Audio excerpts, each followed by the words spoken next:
En Zacatecas, hay casas que cuestan 30,000 pesos. 30,000 pesos por una propiedad con paredes de adobe, con techo de lámina, con un patio donde antes jugaban niños que hoy viven en Los Ángeles o en Chicago. El estado tiene 1.622.000 habitantes, pero se calcula que hay otro millón de zacatecanos viviendo en Estados Unidos. Más gente afuera que en la mitad de los municipios juntos. Y las casas que dejaron siguen ahí, con la puerta abierta, con el precio más bajo del país, esperando a un comprador que nunca llega. Venga, suscríbete que te lo cuento todito. Para entender por qué Zacatecas se está quedando solo, hay que remontarse a lo que este estado fue alguna vez, porque la historia de Zacatecas es la historia de una promesa rota. En 1546, un grupo de exploradores, liderados por Juan de Tolosa, llegó al Cerro de la Bufa y encontró plata. No cualquier plata. Encontraron una cantidad de plata tan escandalosa que en pocas décadas Zacatecas se convirtió en el motor financiero de toda la Nueva España. Los reales de minas brotaron como hongos por toda la sierra. Sombrerete, Chalchihuites, Mazapil, Concepción del Oro, Pinos, Fresnillo. Cada descubrimiento atraía oleadas de españoles, criollos, mestizos e indígenas que venían a hacer fortuna en el norte salvaje. Se construyeron templos barrocos tan ostentosos que hoy parecen fuera de lugar, perdidos en pueblos donde ya no queda casi nadie para admirarlos. Se levantaron haciendas ganaderas que cubrían territorios más grandes que algunos países europeos. Y durante 300 años, la plata de Zacatecas financió guerras en Europa, levantó catedrales en España y mantuvo a flote el imperio más poderoso del mundo. Pero la plata se acabó. O más bien, dejó de ser negocio. A finales del siglo XIX, la industria minera entró en crisis. Los precios internacionales se desplomaron y las grandes familias que habían acumulado fortunas empezaron a irse. Primero a Aguascalientes, luego a Guadalajara, después a la Ciudad de México. El campo se quedó con los que no tenían a dónde ir, con los que vivían del frijol, del chile, del maíz de temporal, de la lluvia que en Zacatecas siempre fue escasa y caprichosa. Porque el otro gran problema de este estado, el que nunca se resolvió y nunca se va a resolver, es el agua. Zacatecas es semiárido en su mayor parte.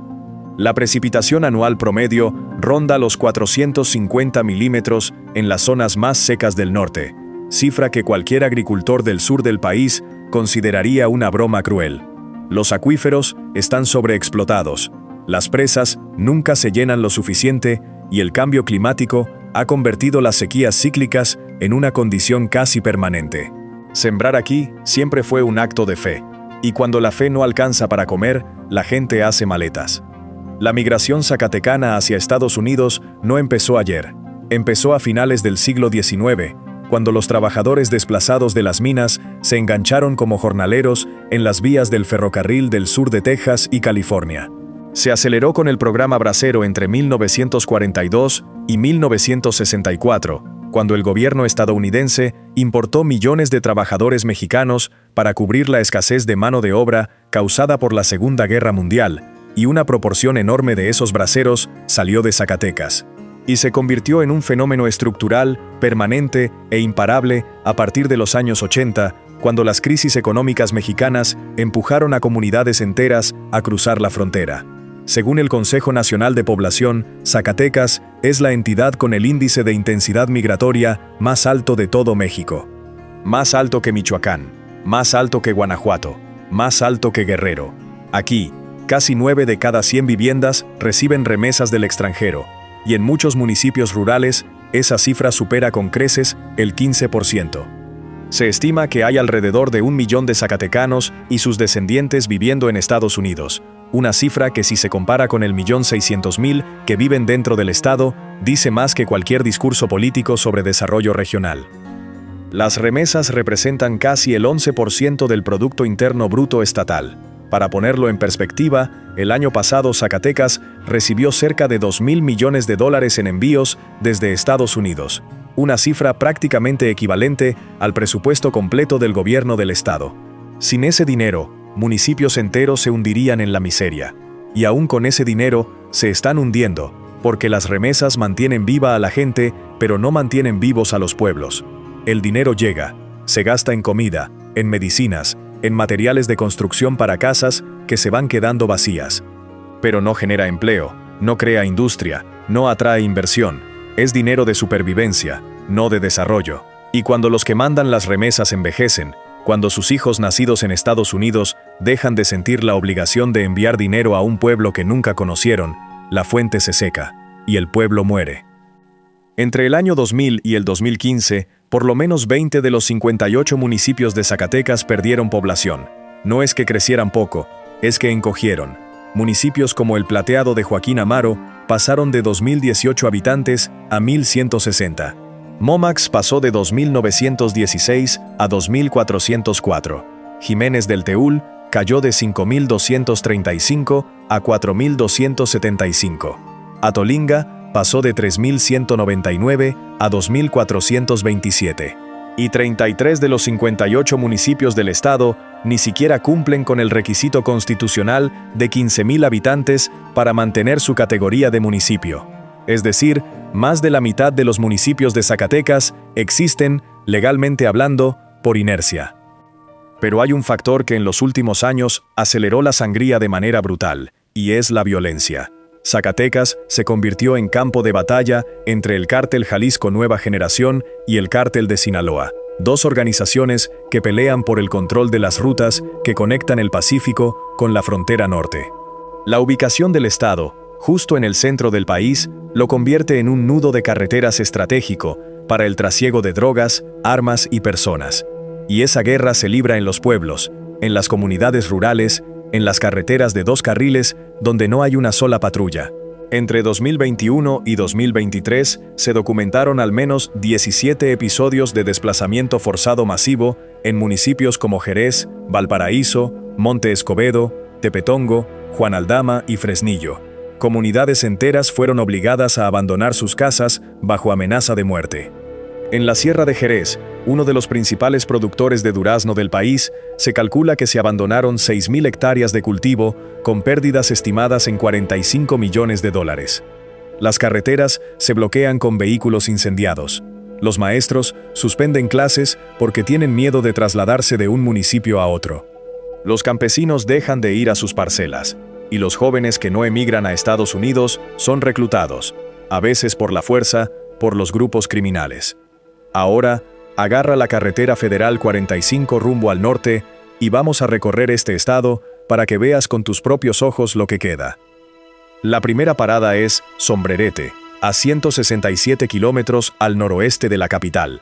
Sombrerete fue fundado en 1555 por Juan de Tolosa, el mismo hombre que descubrió la plata de Zacatecas, y durante siglos fue uno de los centros mineros más productivos de toda la Nueva España.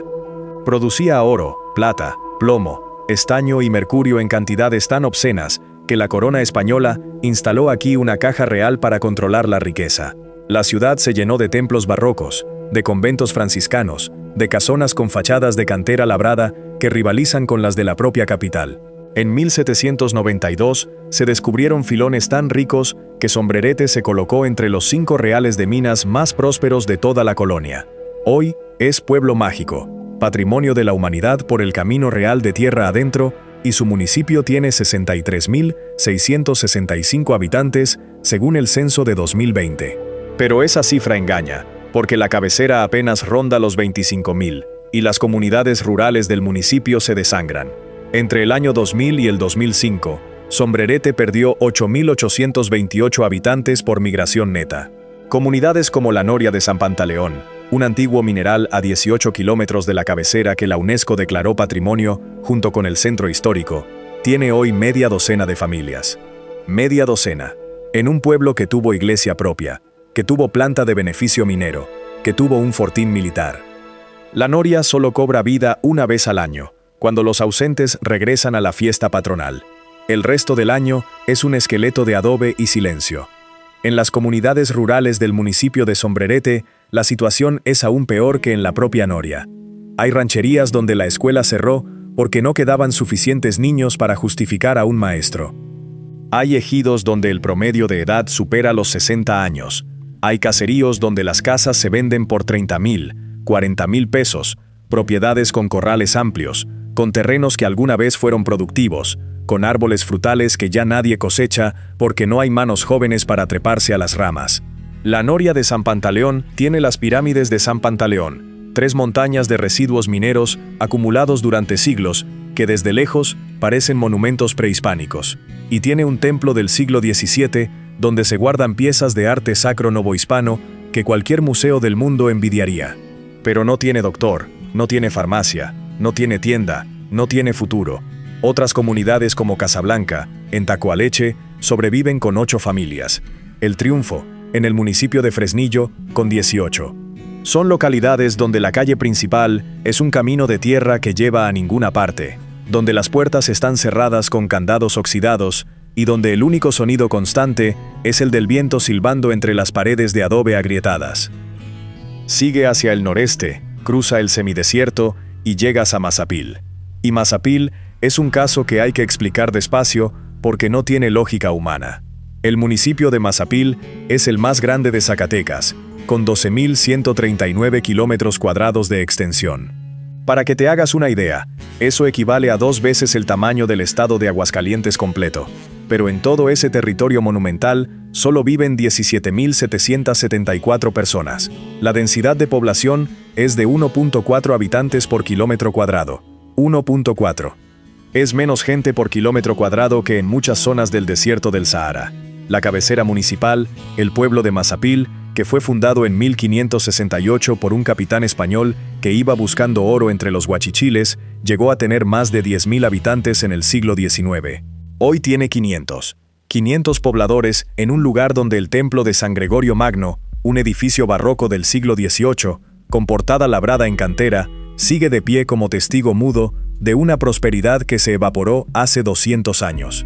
En Mazapil no hay hotel, no hay gasolinera, no hay hospital. Hay una tienda de abarrotes, correos y un silencio que pesa. Suscríbete para demostrar que estos videos sí ayudan y sí tienen sentido. Lo que sí hay en Mazapil es la mina Peñasquito, una de las minas de oro más grandes del mundo, operada por la canadiense Newmont. La mina produce toneladas de oro, plata, plomo y zinc. Pero la riqueza que sale de esa tierra no se queda en esa tierra. Los trabajadores vienen de fuera, los insumos vienen de fuera, las ganancias se van a Toronto o a Denver.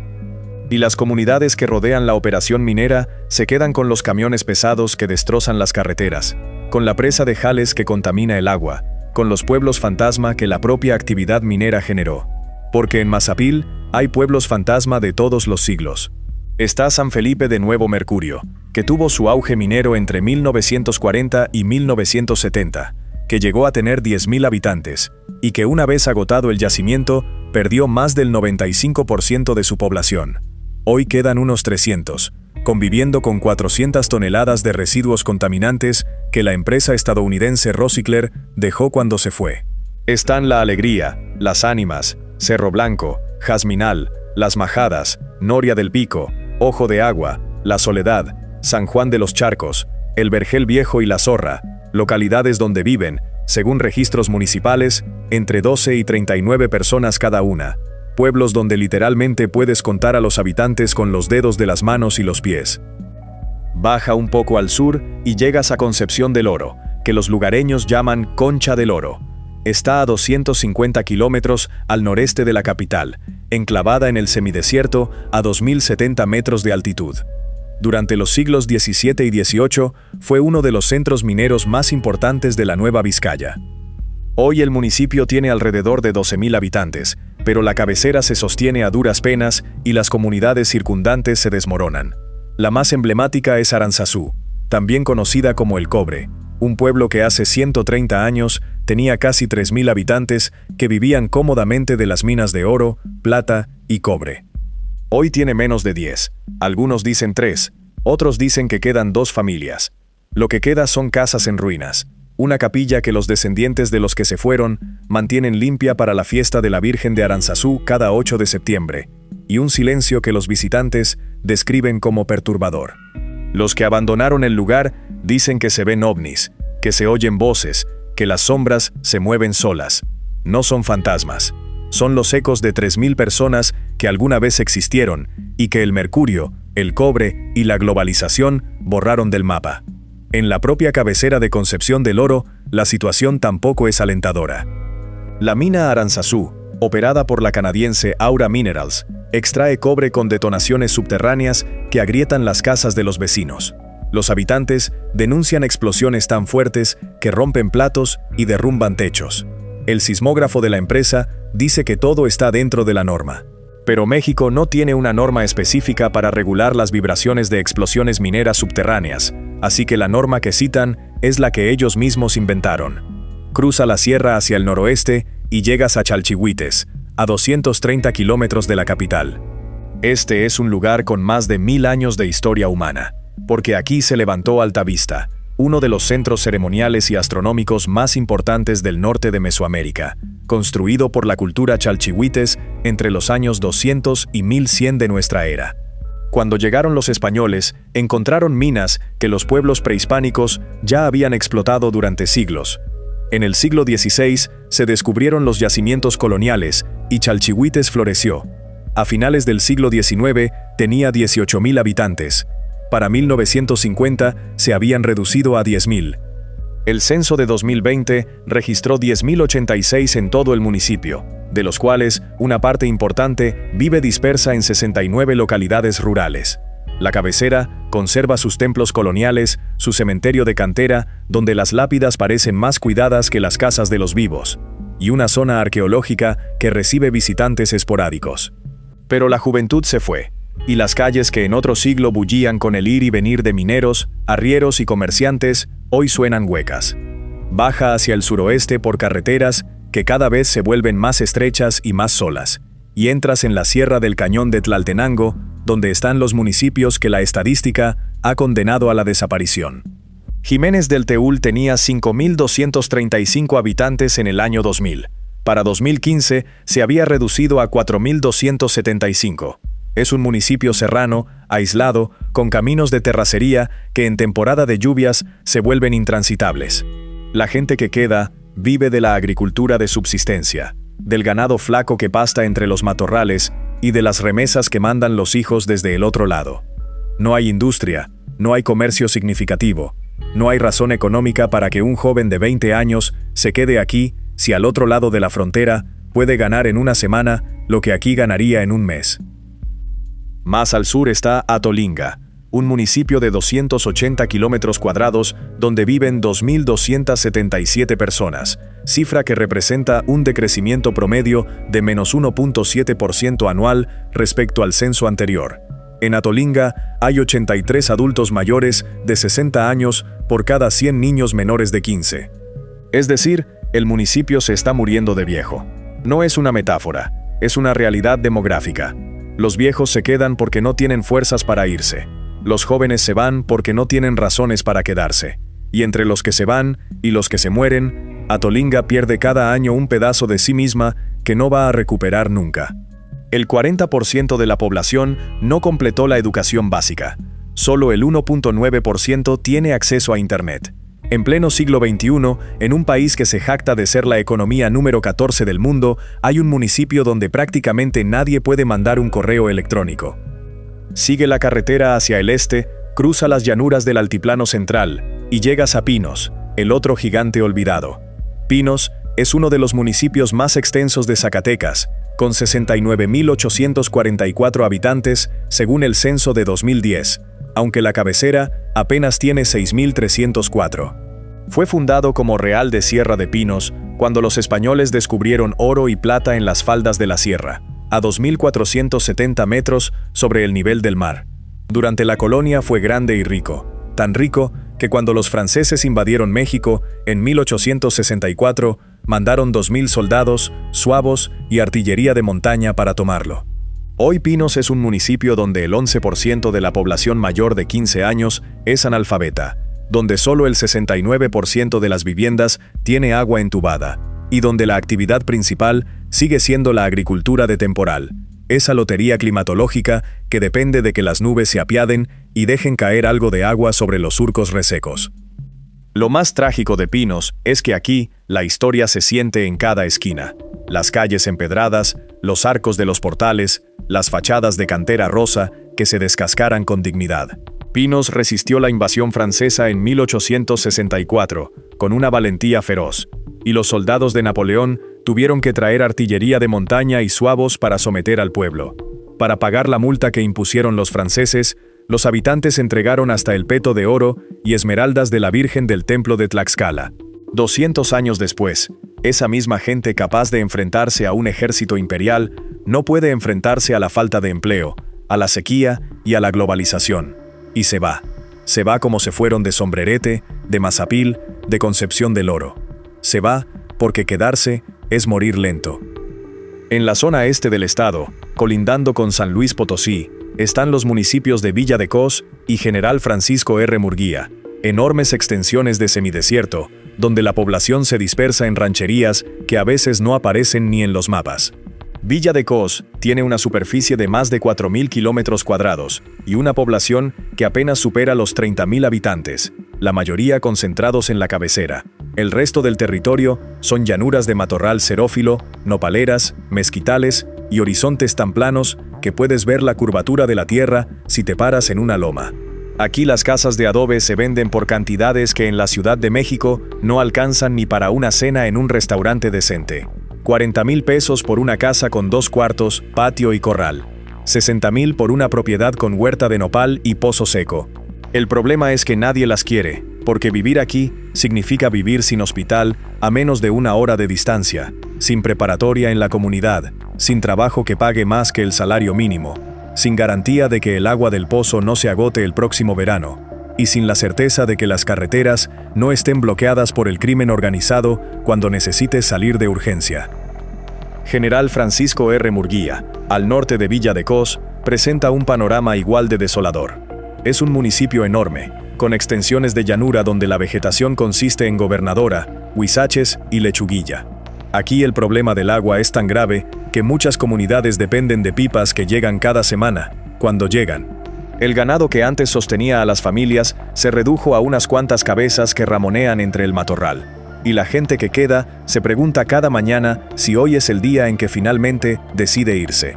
La ex hacienda de Sierra Hermosa, en Villa de Cos, es la postal perfecta de este Zacatecas fantasmal. Un campesino viejo trabaja la tierra con herramientas que parecen de otro siglo, solo, sin ayuda, sin relevo generacional, sostenido por la terquedad y por la costumbre de hacer lo que siempre hizo. No por esperanza. La esperanza se fue hace mucho, dentro de la cajuela de una camioneta que cruzó el desierto de Arizona. En el cañón de Juchipila, al sur del estado, la situación tiene sus propios matices. Los municipios de Juchipila, Aposol, García de la Cadena, Mezquital del Oro y Moyagua tenían históricamente las tasas de emigración más altas de todo Zacatecas. Aquí la migración a Estados Unidos empezó con el programa Bracero y nunca paró. Municipios como el Plateado de Joaquín Amaro llegaron a perder el 7% de su población cada año. Es un dato tan escalofriante que vale la pena repetirlo. 7% anual. A ese ritmo, un pueblo de 1,000 habitantes se queda en cero en 15 años. Y eso es exactamente lo que está pasando. El Plateado tenía 2.018 habitantes en el año 2000. Para 2015 quedaban 1.160.